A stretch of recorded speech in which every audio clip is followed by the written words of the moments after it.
বাংলাদেশ বিমান বাহিনীর প্রশিক্ষণ বিমানটি মাইলস্টোন স্কুল অ্যান্ড কলেজের একটি ভবনে বিধ্বস্ত হয়েছে। এ ঘটনায় এখনও নিখোঁজ রয়েছে বিমানটির পাইলট। সোমবার দুপুর 1:06 উড্ডয়নের পরপর মাইলস্টোন স্কুল অ্যান্ড কলেজের মাঠে বিধ্বস্ত হয় বিমানটি। আন্তঃবাহিনী জনসংযোগ পরিদপ্তর ISPR জানিয়েছে, F-7 BGI প্রশিক্ষণ বিমানটিতে পাইলট ছিলেন ফ্লাইট লেফটেন্যান্ট তৌকির ইসলাম সাগর। এখনও তার খোঁজ মেলেনি। বিমানে তিনি একাই ছিলেন। জানা গেছে, এ পর্যন্ত 25 জনকে বার্ন ইউনিটে আনা হয়েছে। এ দুর্ঘটনায় একজনের মৃত্যু হয়েছে। ঘটনাস্থলে উদ্ধার তৎপরতা ও আইনশৃঙ্খলা রক্ষায় যোগ দিয়েছে 2 প্লাটুন বিজিবি। প্রত্যক্ষদর্শীরা জানিয়েছেন, হঠাৎ করে বিকট শব্দে বিমানটি আছড়ে পড়ে। ঘটনার সময় শিক্ষার্থী এবং কর্মচারীরা সেখানে ছিলেন।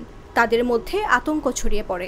স্কুল ছুটির ঠিক আগ মুহূর্তে এই দুর্ঘটনা ঘটে। শিক্ষার্থীদের অনেক অভিভাবক স্কুলের সামনে ছিলেন, তারাও উদ্বিগ্ন হয়ে পড়েন।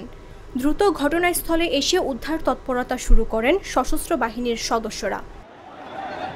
এরই মধ্যে সামাজিক যোগাযোগ মাধ্যমে বেশ কিছু ভিডিও ছড়িয়ে পড়েছে। ভিডিও ফুটেজে আগুন এবং ধোঁয়া দেখা যাচ্ছে। মানুষজনকে ছোটাছুটি করতেও দেখা গেছে। এদিকে বিমান বিধ্বস্তের ঘটনায় আহতদের সহায়তায় দ্রুত ঘটনাস্থলে যেতে নেতাকর্মীদের নির্দেশ দিয়েছে বিএনপি ও জামায়াত। মামদুহা রাইসা, জাগো নিউজ।